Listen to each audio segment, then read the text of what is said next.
So here's what's going to happen sooner or later. The property value is going to increase because you bought here. But the property value should do something like that. They want to?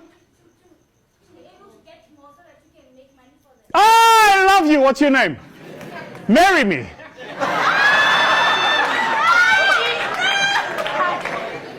Call me up after this. You and me, girl. We.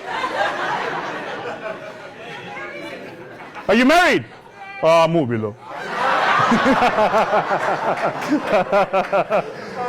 The government wants you to take more debt.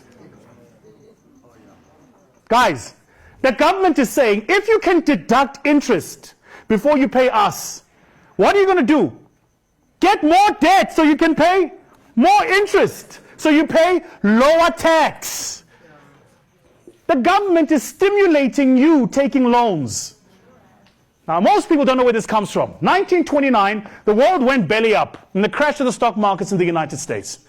And the only way they could save the economy of the United States is if they could get companies to get more debt, to open more factories, to employ more people, who would earn more wages, who would get more credit so that the economy would grow again. Because people who are employed and have credit buy goods. Companies make goods for consumers to buy. So if I get consumers to buy, I get companies to make goods. If I get companies to make goods, I get them to employ more consumers who buy more goods. You understand? It's a virtuous cycle. But how do I get companies to employ more people? Give them debt that is so cheap they can't say no. So what do they do in the United States? They lowered the effective interest rate to 0. If you were a company hiring, you could take a loan for 0 interest. But you could deduct the entire interest payment from your tax payments. Wouldn't you do it? Hell yeah. I'd open up factories I don't need and employ people I don't like. So that I could not pay money to Praveen. Of course I would. So, why am I telling you this? Because as you grow your business, right now, you're generating revenues. I'm telling you that the minute these revenues come in, go to the bank and get more debt and use that debt to buy more assets.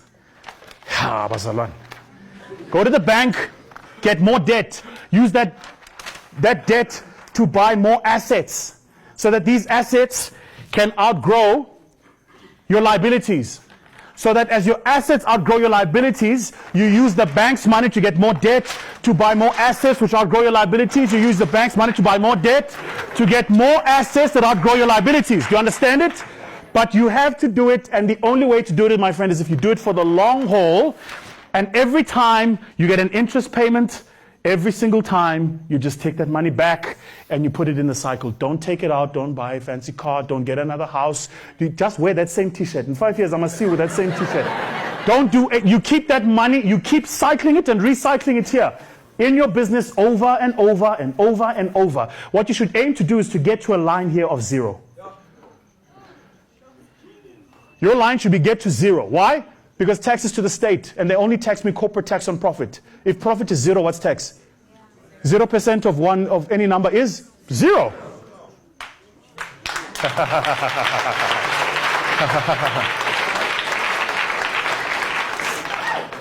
I am what they call in Xhosa, khelekele at this point. Make sense? All right, cool. I could keep going, but you got one more question, and then, guys, we have to take a break. We're going to take a 20 or 30-minute break, leg stretch, go to the bathrooms, fix ourselves up. Afterwards, we want to come back. I want to do some presentations, see if you guys have learned anything. Then we have to close. Your last question. Yes, sir. Sure.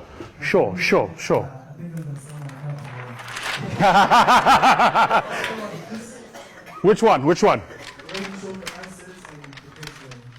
Oh, this one.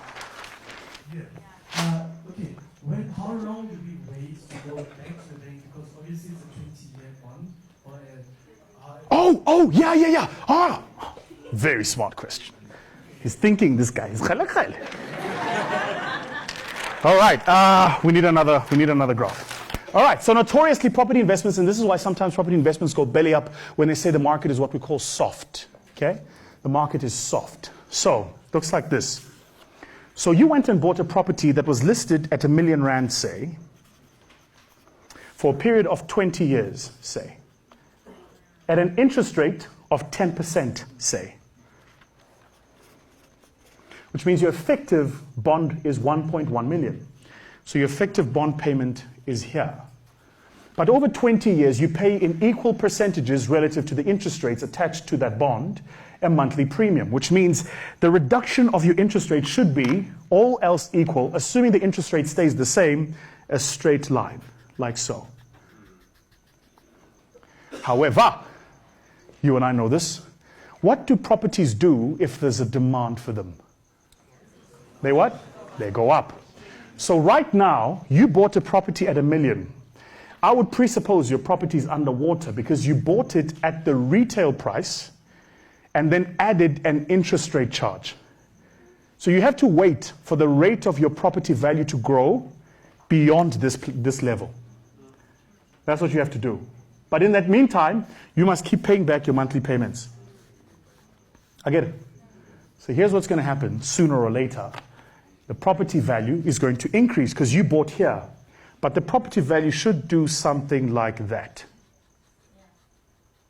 Assuming demand exceeds supply. Right? When this point here hits is when you go to the bank. You say, you know, we bought this thing at $1 million. Your exposure as the bank, because you gave us 10% as the interest charge, is 1.1 million. But the value of the property in the market right now is 1.1 million at this point. Yeah? Then you say, well, your cover ratio is 0. You're taking no further. If you sold today, you'd get your money back. Yeah? Give us more money. The bank's going to tell you, just wait a bit more. And they're probably going to wait until you get to somewhere here.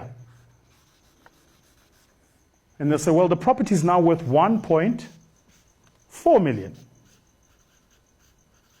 We are happy to extend you an additional 300,000 in credit. That's when you say, thank you. I will take your 300,000 Rand bank and I will use it as a deposit on my next property for 1.1 million. But if I'm putting in a deposit of a property of 1.1 million, what's my net exposure? 800,000. And you're going to follow the same cycle. That's why I said to you, wear the same t-shirt, drive the same car, don't change, fuck all, for 5 years. Take all that money and reinvest it in this. All else equal, assuming demand exceeds supply, in 5 years, my friend, you're going to become what we call the Pied Piper. Because here's what's going to happen. You're going to end up with enough properties that people around this area who all want to rent out student accommodation will go and pitch at universities for tenders for student accommodation, but you'll be the largest owner of the places that accommodate students and they will have to come to you.